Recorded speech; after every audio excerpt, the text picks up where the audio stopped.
Hello. Hello, everybody, and welcome to Late Night Book Chat. I'm one of your hosts, Patricia Meredith, author of Mysteries.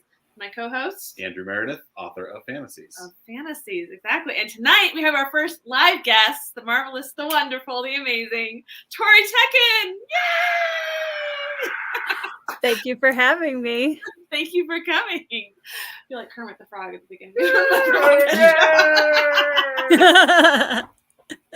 just need Gonzo down here. Yeah, we should trumpet get or back something. here, yeah. I know. Yeah, we should put him back. I should have kept up the ruse from last week that I'm here against my will, and I had no idea. Which would be very Jack Black. For sure. Yeah. Anyway, we're off to a good start. We're talking about Muppets. Yes. But Tori is an author of fantasy. Would you say epic fantasy? Yes. Yeah, epic fantasy. Yeah. Yeah. I don't know. Where's the line? And young adult. Yes, and young adult fantasy. And horse fiction. And horse fiction, yes. But tonight we're going to focus on historical fiction, Andrew. Historical fiction. Yes, that's true. Exactly. So yeah. And you wrote back in history in the 90s. Yes. Right. I am now vintage. Apparently. Exactly. We're all yes. vintage. Yes. Child of the 90s. That's old but cool. That's true. Yeah. Mm-hmm. I grew up, I was Lisa Frank obsessed. I was very much a child. I had the jelly sandals, There you go. Awesome. Oh my gosh. Forgot about that. Yeah. Yep. Yes. Now it's all coming back. Yeah. Yep. Okay, so everybody who is here, thank you for joining us live. If you're in the live chat, you're a part of our live studio audience. And so while you're here, if you have any questions for our guest tonight, for Tori, appropriate questions for Tori, her books, be sure to leave questions in the chat, but begin them with an asterisk so that way we can find them quickly at the end of the show when we dive into those questions. We also have some questions from some Discord folks that have already sent in previous questions. So we're excited to include those later as well.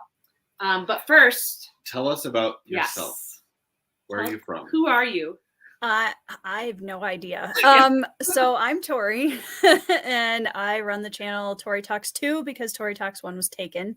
And I am a fantasy author and reviewer with now my own channel and also Before We Go blog. And I'm just a general storytelling nerd. And I write epic fantasy, YA, and a smattering of other things, as Andrew and Tricia mentioned. So that's me. Awesome. So, and you can find links to all of Tori's, her channel and Instagram. And is your Twitter the same as your Instagram?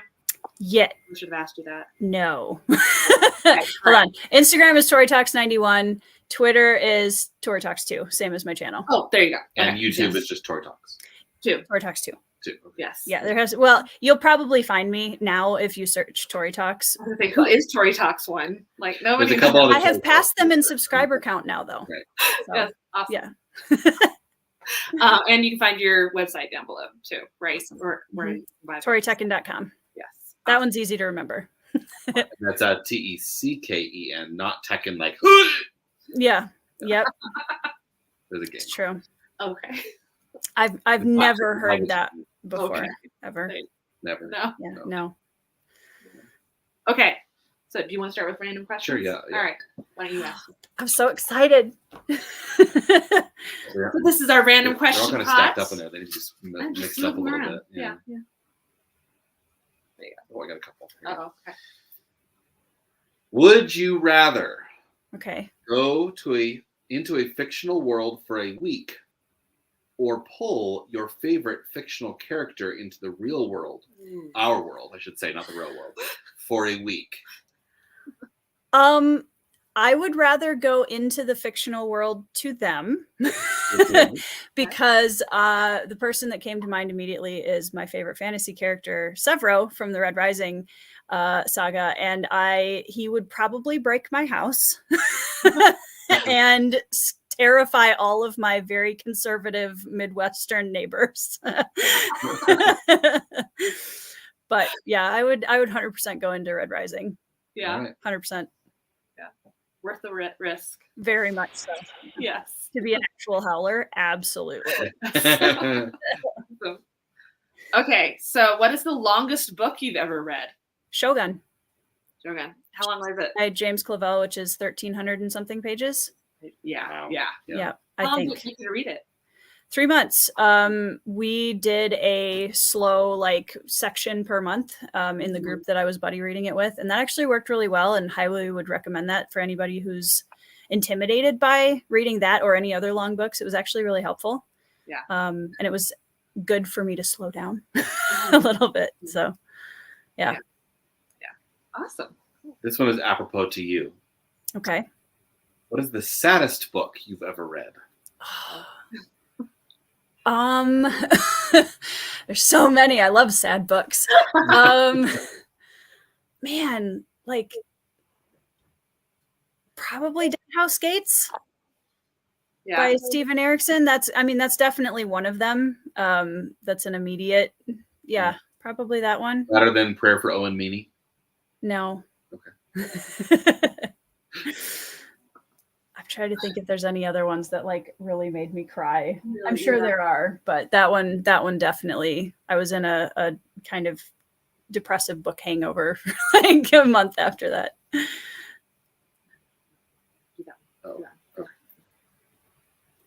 What is your favorite food from a book?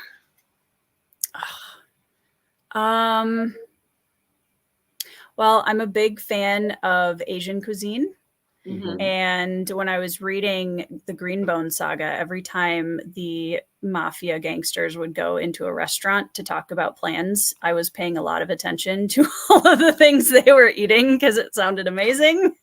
So yeah, Fond du Lis has some good like kind of fantasy Asian cuisine dishes in Greenbone.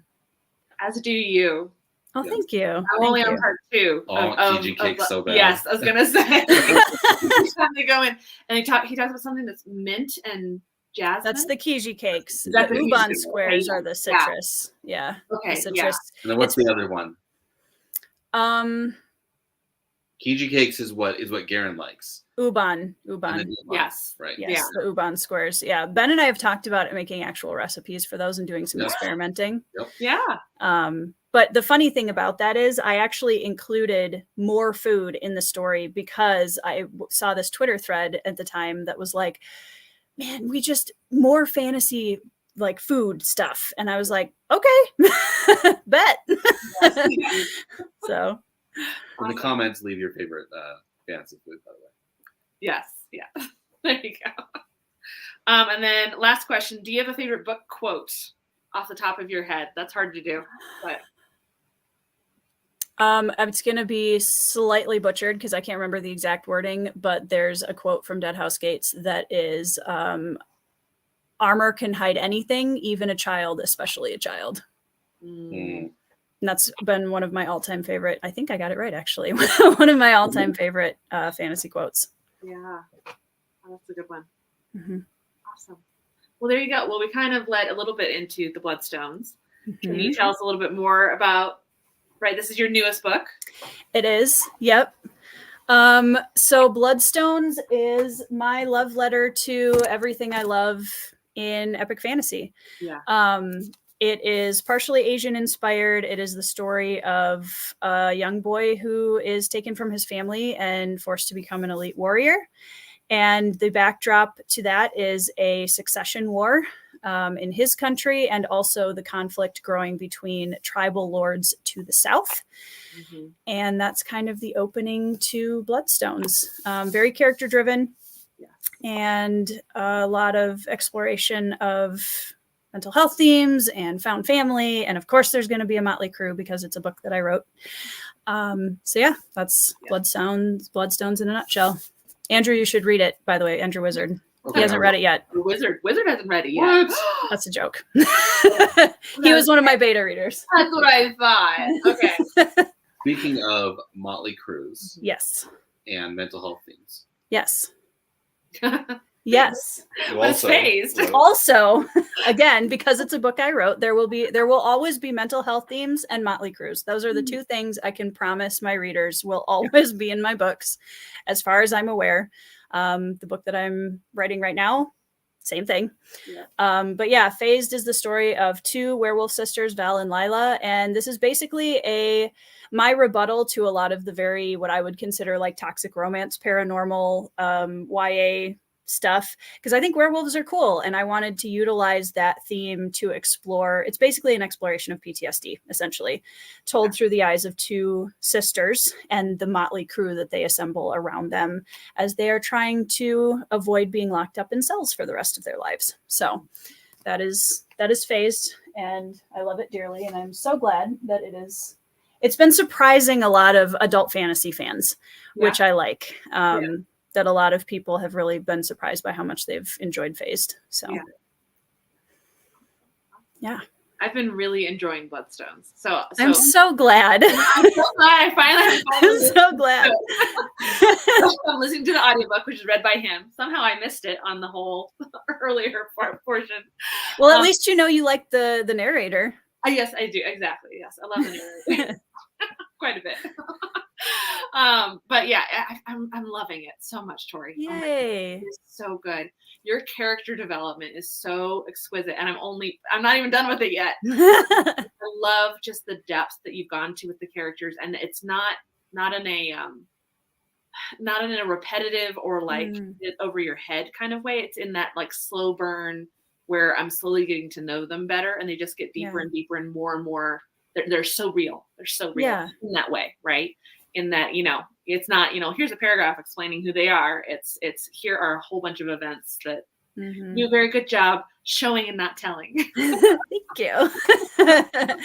I mean, especially like I love the horse stuff that you've got in there. I wanted to ask you about that a little bit more. You're a horse girl. I am. It comes through. You do such a good job of not overly explaining horses, but it's so clear that you're a horse girl. Yeah.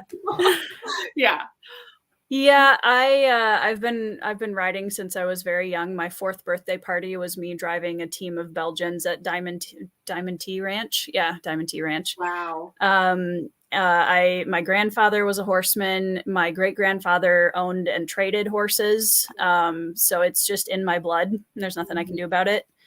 I owned horses for quite a while. I took lessons for many years. I was the kid that would go jump on my horse with a lead rope and a halter and try to run barrels around in the pasture bareback,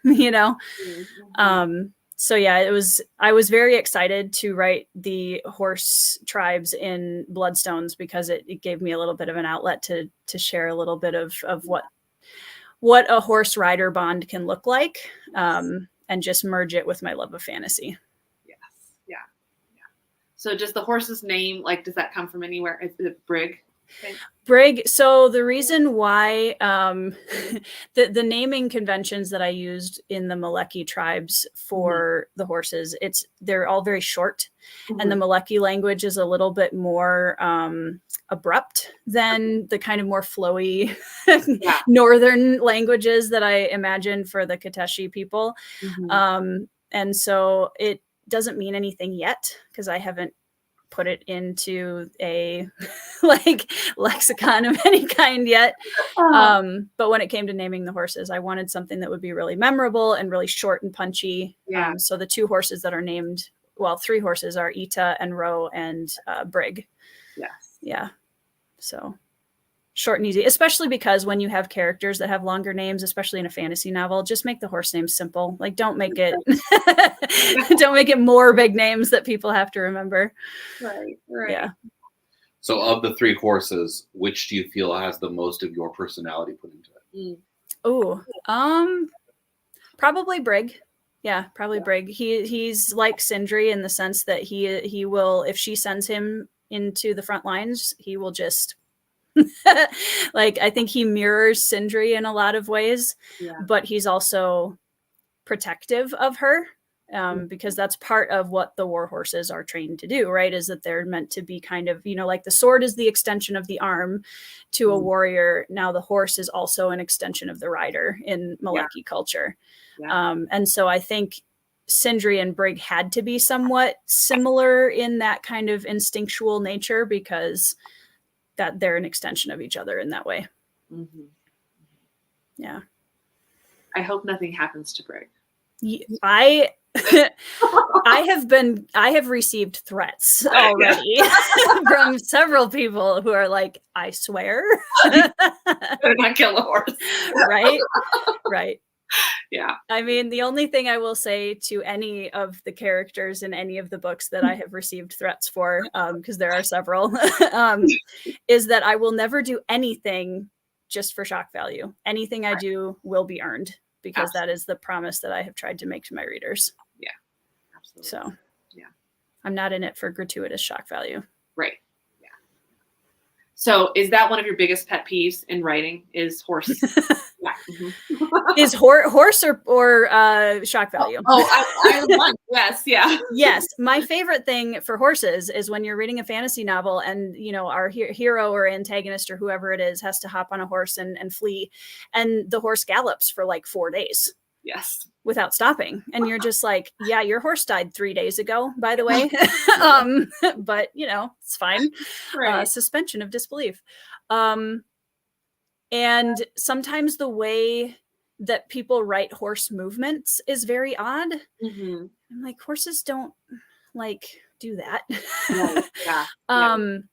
But yeah, shock value is a big deal for me. I will disengage almost completely from a story emotionally if I can tell the author is throwing something in without earning it just for shock value. That'll push me out really quick. Exactly. Yeah. Yeah. That's one of the reasons I avoided horses in the first book. Because you knew she was going to read it? No. I wrote Deathless before she. Oh, that's true. That's true. Yeah. I was like, yeah. I don't want them to go 25 miles and then have to stop for the rest of the day. Oh. I need them to go 50 miles. So I made them walk. Yep. You gave your horses 6 legs. So. Yeah. Then they can go. They're not horses. They're Sleipnirs. That's different. Right. You can get away with anything with a Sleipnir. Yeah. It does seem like you don't have any made up creatures in Bloodstones. No. Okay. I haven't come across them yet. Okay. Well, you've I was considering. Okay. Oh no! You're right. No, never mind. No. Hashir. Nope. Yep. Have you met Hashir yet? Yes. And there are also some magically created things that will show up eventually. Okay. But yeah, Hashir is basically if you cross a Minotaur with a Viking warrior, you would have the Kral, and they are one of my favorite races I've ever written about, and groups and cultures, and I'm excited. They feature a little bit in Bruhai, but in the sequel series, they're very prevalent. Okay. So. Yeah, he played the drum, right? Yes. Yep. Yeah. Yep. Big horns, like 7+ feet tall. Yep. Yeah. Awesome. Yep. And they are so much fun to write in combat. I can't even. I wanted to comment on was your combat is incredible. Thank you. Oh, goodness, it is so good because it's so like I can picture it. Absolutely, I feel like I'm watching Avatar. It's like so good. So. That's another one of the things that I'm really picky about in my writing and in other people's, because I grew up, like my grandfather raised me on military fiction and military stories. And so like one of the things I notice oftentimes in books is that people don't think about the particular weapon they're using. And you'll see somebody swinging an axe around like it's a sword, or I mean, it's like they don't really sit and think about what does this weapon do and how does it affect the movement of the person and use the environment. I mean, there's a lot of things that you can do with that. But also one of the things that I tried really hard to do with combat is that typically clashes between warriors on a battlefield are not going to last very long.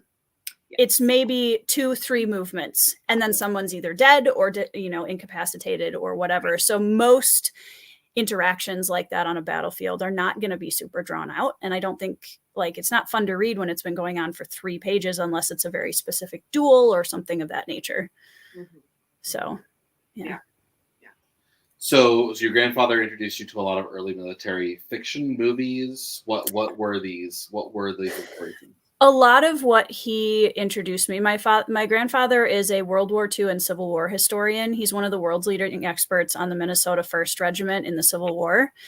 My triple great grandfather, Edward Bassett, was in the 1st Minnesota and survived all of their engagements. There was over 200 men that went out to fight, and only like 32 or 4, somewhere between 30 and 40 something, I can't remember exactly the number, came back. Wow. And my grandfather, Edward Bassett, was one of them. And my grandfather collected the 200 letters that my family had that Edward wrote during the war back to his family. And it's funny because he was very poetic in the way that he described things and wrote to his family. Yeah. And it was very clear from me reading the copies of these letters that we have that he was also a storyteller and a writer. And that was just a cool to see it go back that far. Mm-hmm. And so I have my family has a very proud military history. And I think like it's important to me to try to portray it in a way that's respectful. And I feel the weight of that responsibility when I write characters who are soldiers. Mm-hmm. Because I know, that's something that's an important and a role that needs to be taken seriously and respected when you're writing about it. Not that it's all glamorous, of course. Like right. There's a lot of parts of soldierhood that are not, but right. Yeah. Will you ever publish those? They are actually, yes. Yeah. So if you go, I'm trying to remember where, if he still has them. If anybody wants one, message me. He has a book that is called The 1st Minnesota, Second to None.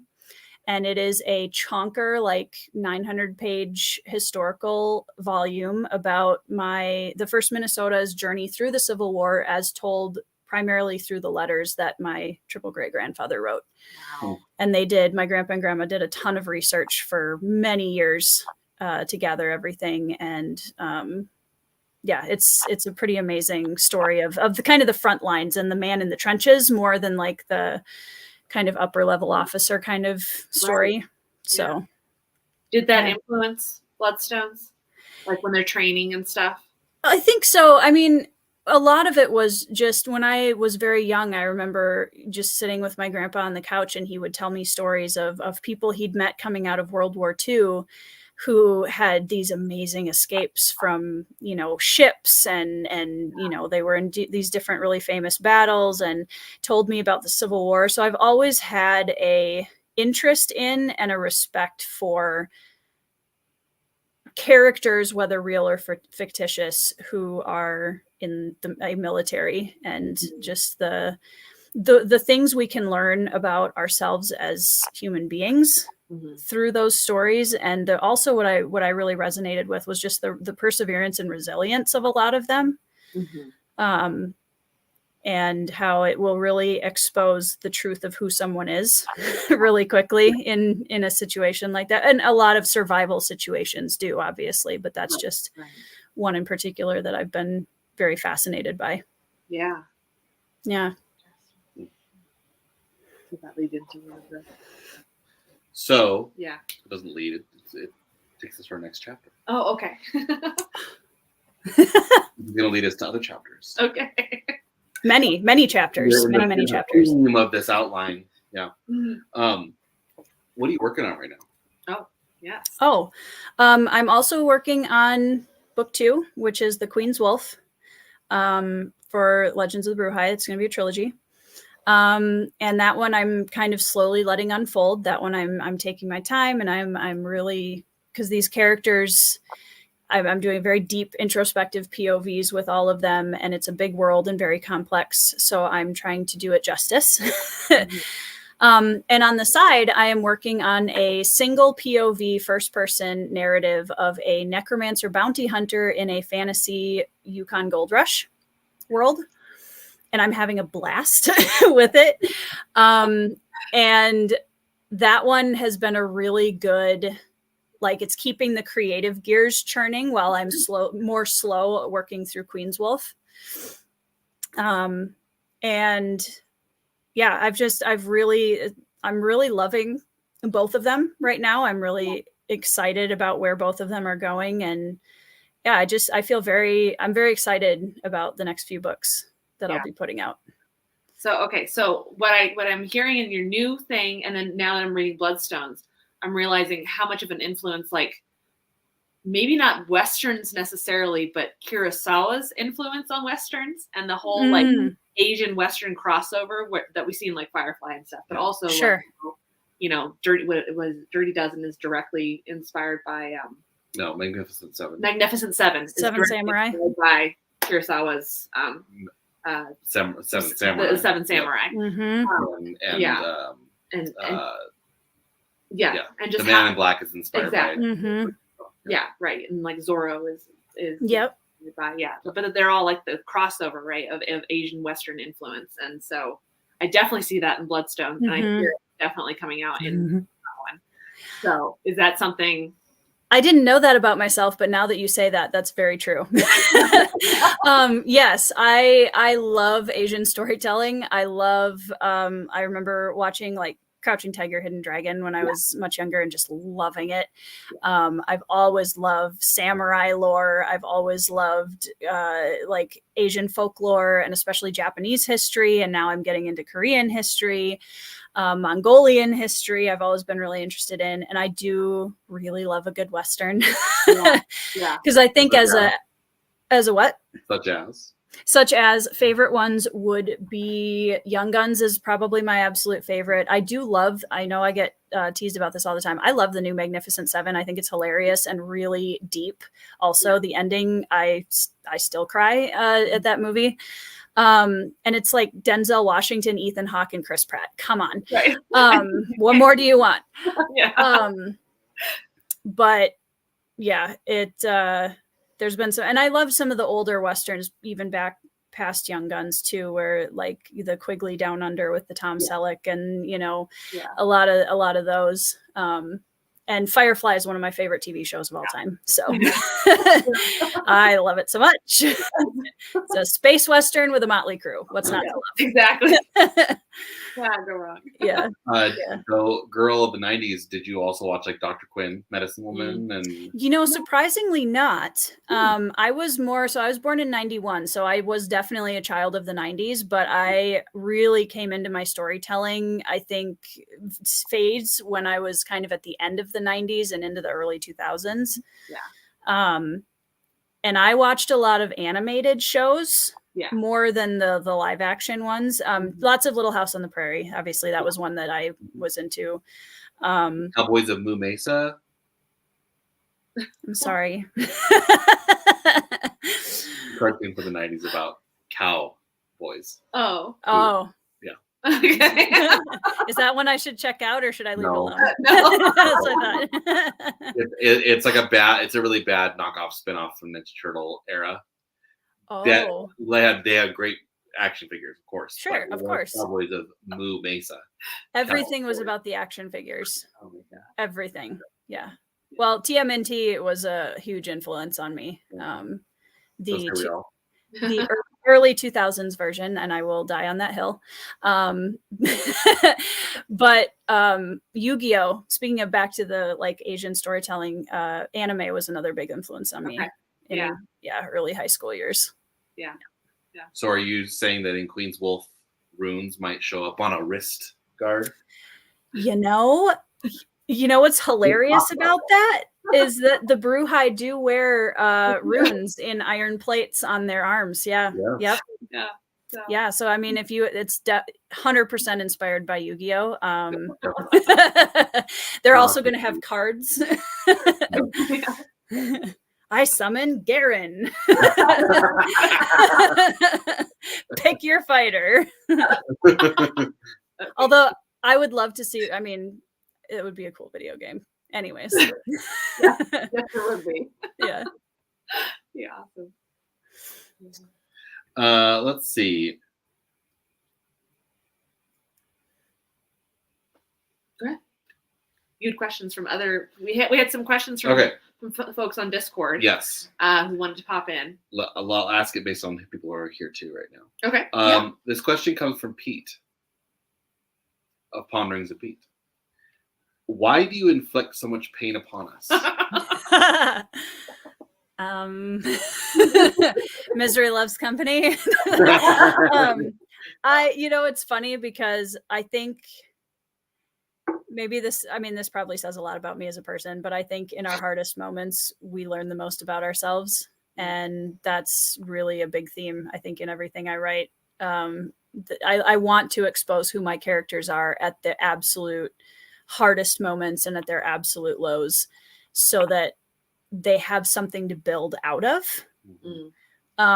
So that's trying to be an intellectual writer answer to that question. And also something that Fonda Lee said that I absolutely loved was, just remember that it hurt me first and it hurt me more as the writer. So, yeah. Yep. Because we're alone when we we don't have a buddy read or other people who've read the book to talk to. It's because it's only in our little writer cave at that point. Yeah. Okay, so was there any part without spoilers that made you cry when you wrote it? Oh yeah. Okay, so there's something coming. Okay. You're not there yet. Okay. Yeah. Yeah. Okay. There's a scene in a forest with Garen that you will come up with at some point soonish that you'll know when you get there. That you cried when you wrote it. Mm-hmm. Yeah. Mm-hmm. There were multiple points, but that was the first one. Was there anything when you were recording? Did that scene make you cry? Yeah. Oh, where did I cry? You messaged me a couple of times. Yeah. I remember him coming down and being like, so I just recorded this scene.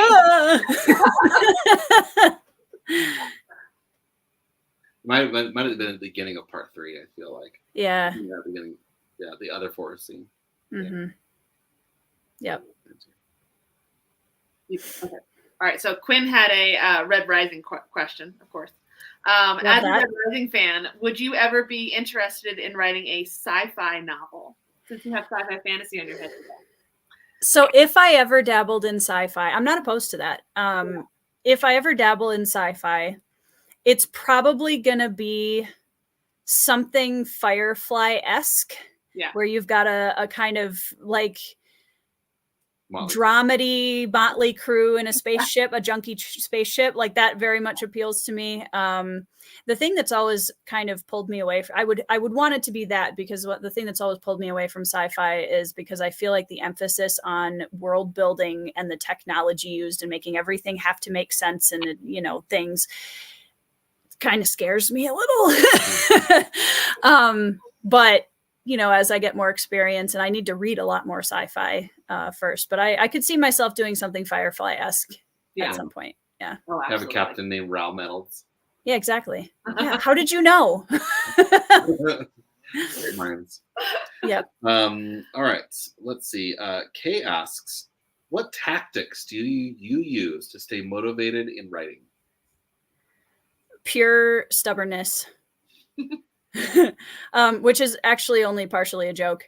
I think giving myself rewards,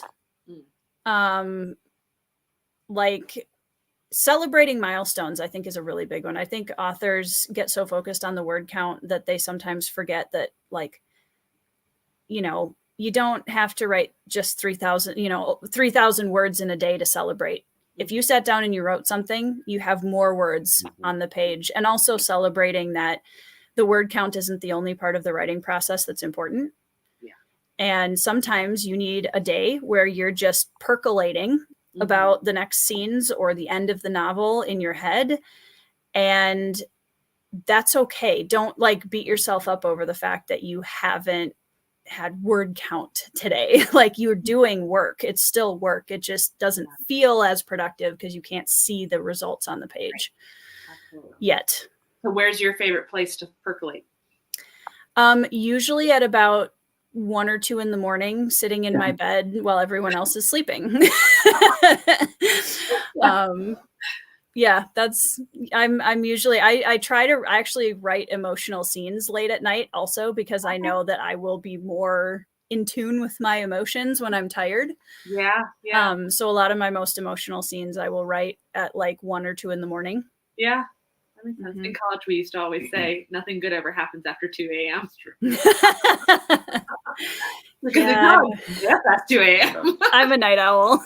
Oh my God. Yeah. It's fine. It's fine. Just don't sleep.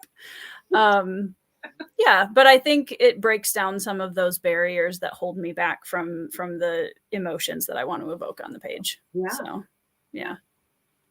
So then do you weave stuff together? Do you write scenes, like you'll write a hard scene and then plunk it in later? Or do you just happen to land on those scenes? Okay. Yeah, I have to write pretty chronologically. I've been jumping around a little bit in the books I'm writing right now, but still not a ton. Just because I have a hard time sequentially processing. And so if I move my book and I'm in too many places in it at once, I get really confused and then nothing makes sense. And then I get really overwhelmed and I quit. Yeah. So keeping chronological order as I'm writing is actually something that really helps me stay motivated and feel like I have a grasp on all of the threads, especially in something like Bruhai, where there's a lot of people and a lot of things going on. Yeah. Yeah. So you talked a little bit about, like, truth is stranger than fiction. So being inspired by some historical things. Do you ever do research? Like, did you do research that led you to, figs? Yes. Well, yeah.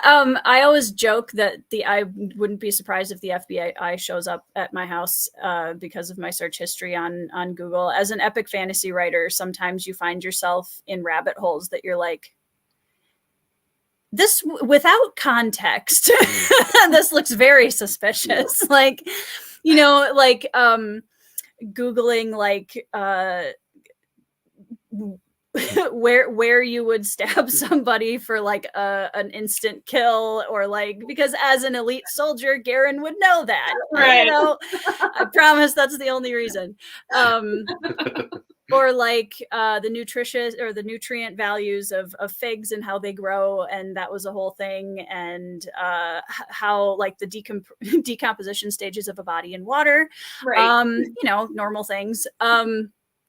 So yeah, I mean, I do tend to. There was a really funny one actually in my current Yukon Gold Rush work in progress, where my hunter, the main character, comes out of this building, and she's going to go to the general store and she's going to get some lemon drops. And then I paused and I was like, when were lemon drops invented? And that went a whole rabbit hole down candy in the 1800s. Yeah. And finally I was like, this is too complex and I can't really figure out where I want to, like, if this, whatever. She went and got taffy. It's just easier. She likes taffy now. Yeah. So, I mean, you can, when it's fiction, you can play with that a little bit, but I do, try to at least have a little bit of believability to it where I don't want to go too far out. Yeah. In this type of a story anyways. Yeah. Yeah. Yeah. That's so interesting to me as you guys writing fantasy. Because like I go down rabbit holes like that, but I write historical fiction. So right. So you have to make sure, right? Are lemon drops around? I don't know. Did they have that word? I don't know. 1970 was when the capital letter lemon drops were invented for anyone. 1970? 1970, which surprised me. I thought it was a lot earlier than that. I bet.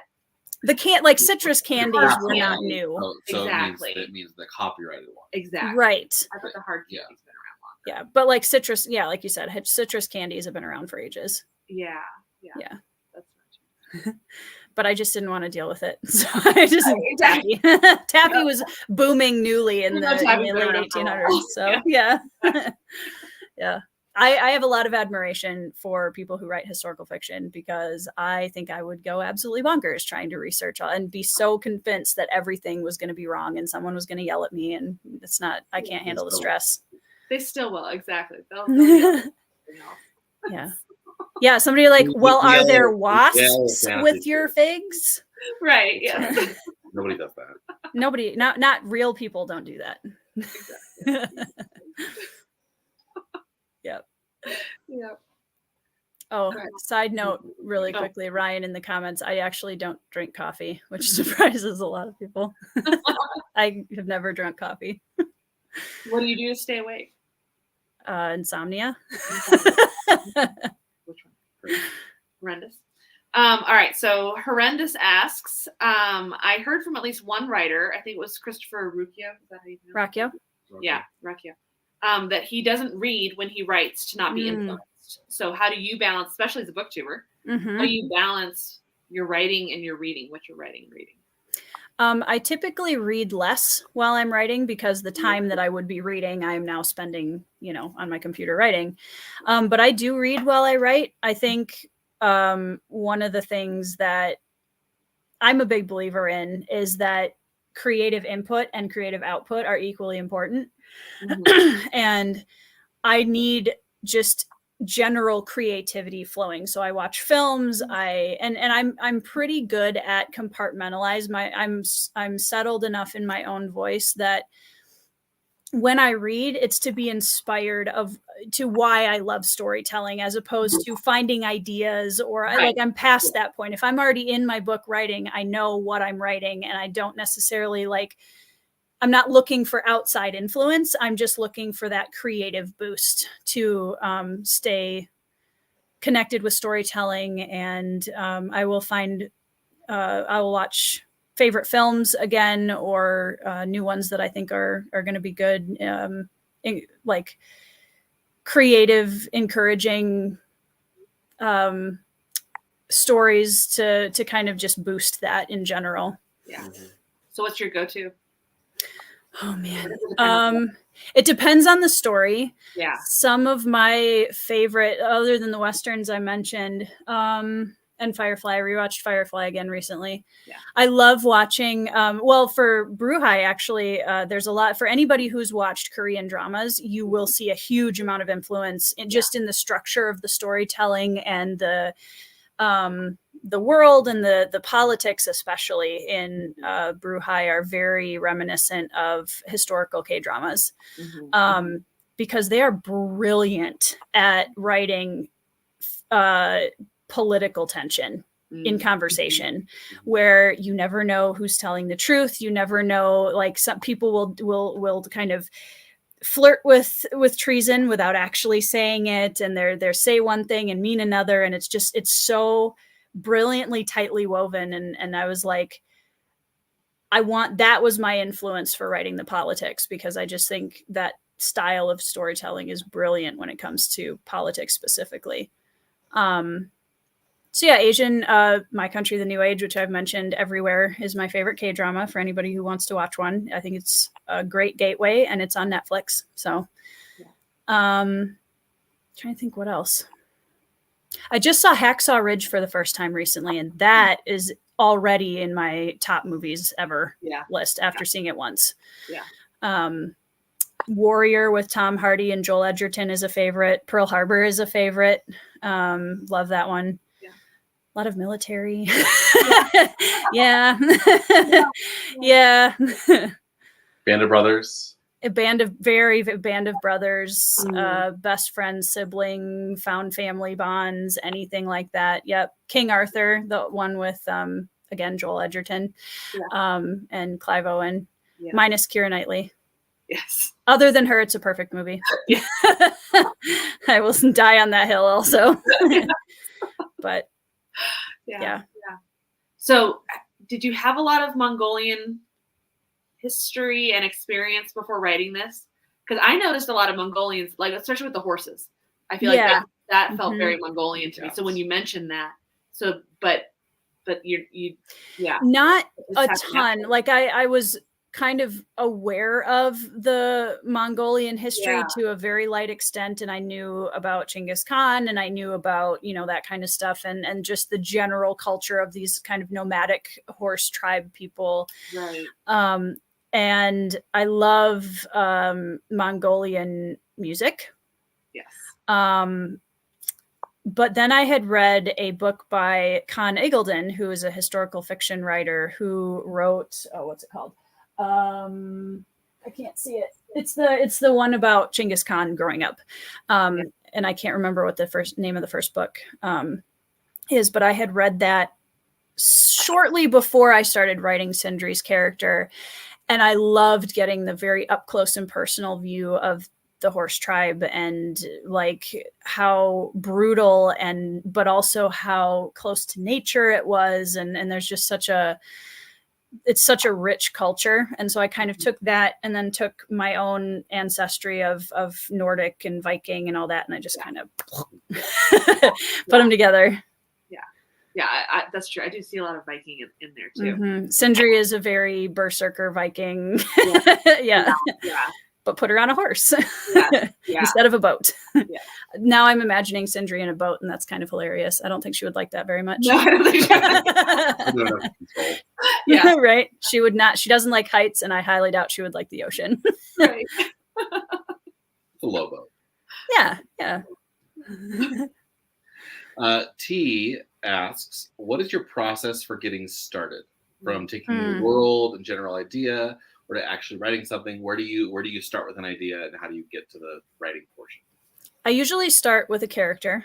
Shocking everyone, I'm sure. Like for Bruhai, the way that I explained that one is I had this image in my head of this young boy who witnessed an execution, and how would that shape him, going into the rest of his life, and why was this man being you start asking the whys. You have this idea of something you're really inspired to write about, or a theme or a character or anything, and you just start asking why questions. Is he there, and what if? And kind of start fleshing it out. So is Garen by himself? Well, no, he's with his two brothers. And now we have the two brothers, Kieran and Zario. And okay, well, they clearly have parents. So who are their parents? And well, now we have Counselor Hallex.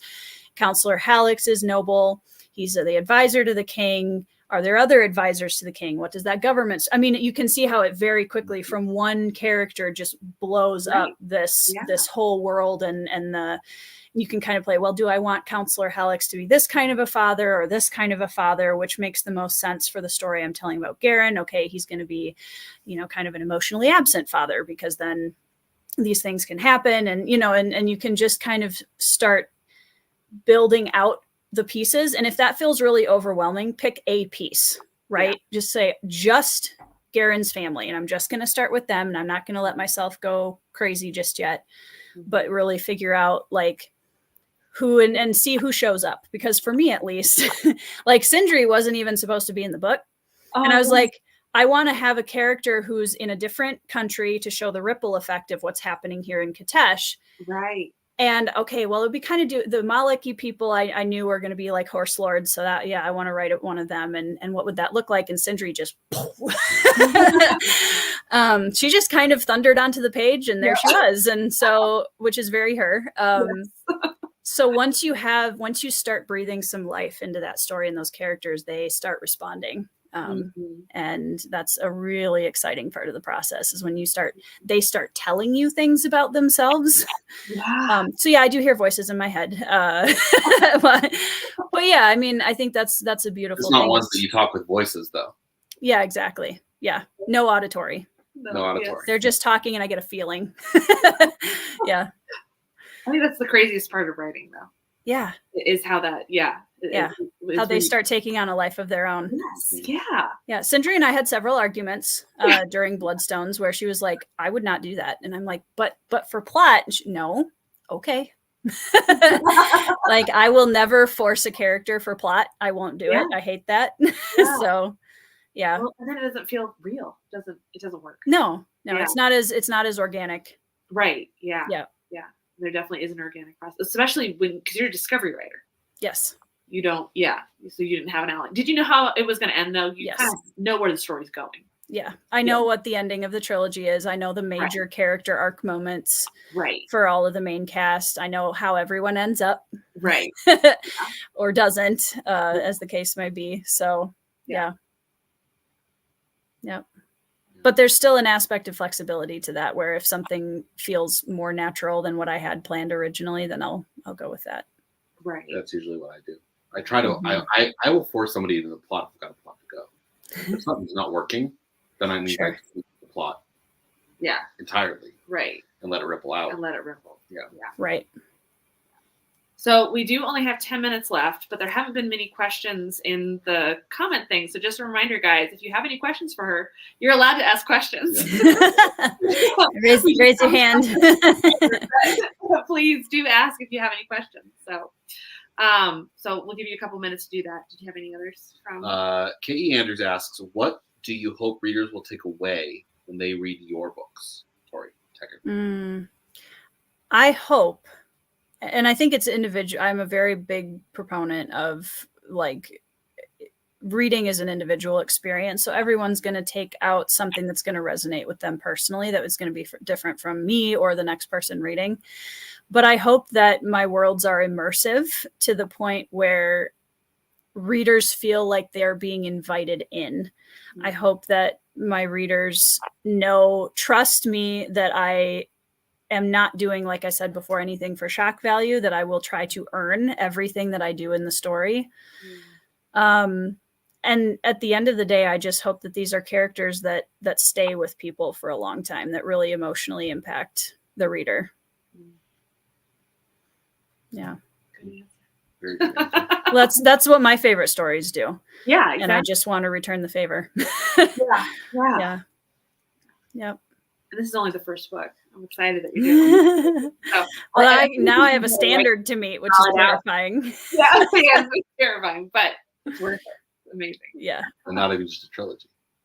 Yes. This is just the opening volley. Kind of, yeah.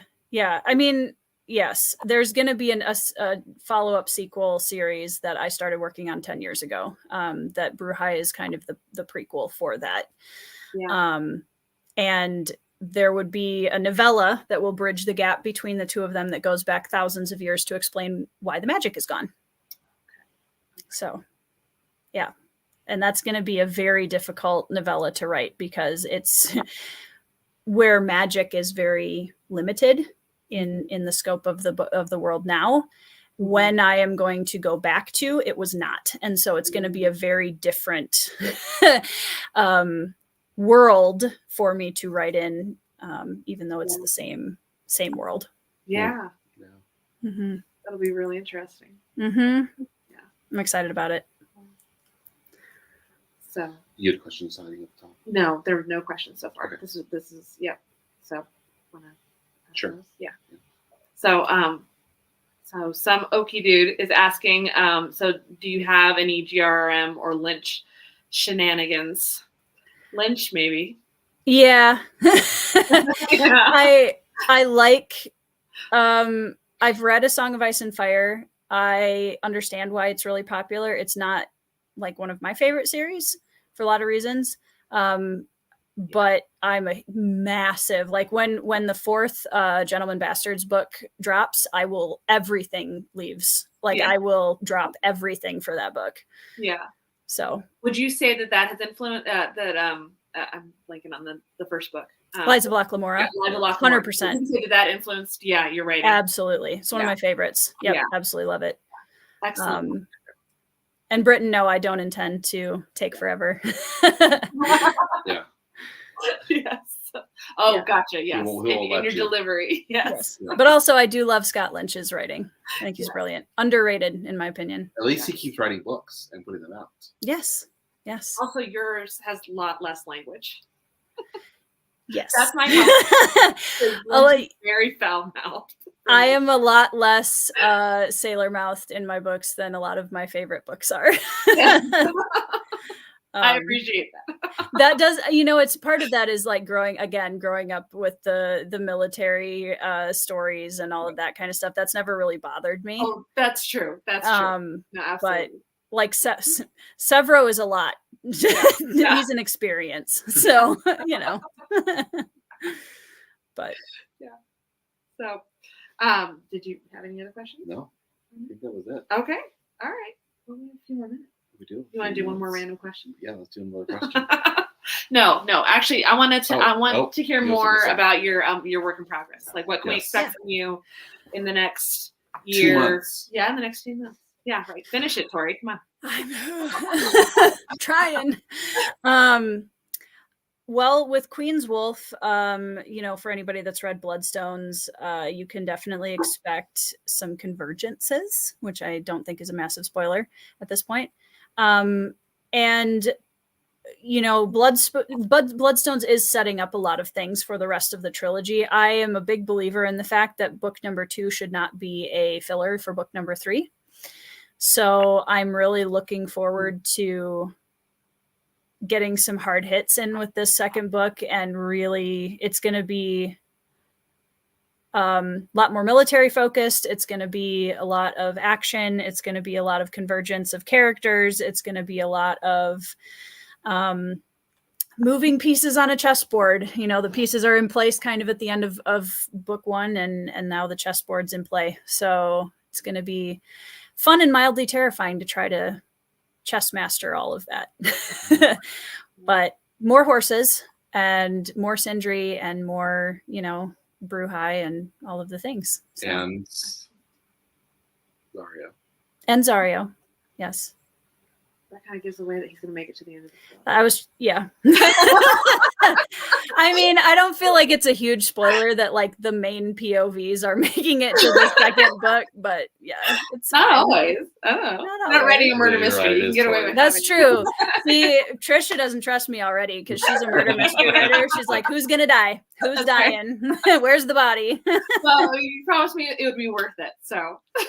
Yeah. Yes. I hope so. Yeah, I definitely have. I know how every character in the main cast ends up in the trilogy, except for one. One of the main POVs I don't know yet, and I'm okay with that. Okay. Yeah. It's one of those things where I can see either way. Yeah. If this character lives, if this character dies. And so I'm going to have to get there and decide, you know, how best that serves the story. So maybe they'll tell you. Yeah, she probably will. Yeah. Then our final question. Yeah, Nico had a question. Yes. Really important one. Ooh. What's your favorite variety of cheese? Smoked Gouda. Good answer. I'm cultured. No pun intended. I know, but you're the one who doesn't like Gouda. He doesn't like Gouda. I don't know. What? Smoked is okay.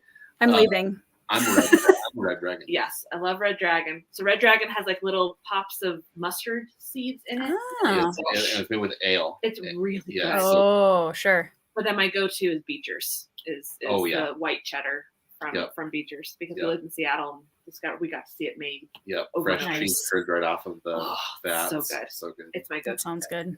Yeah. That's a good last question, Nico. That was a good one.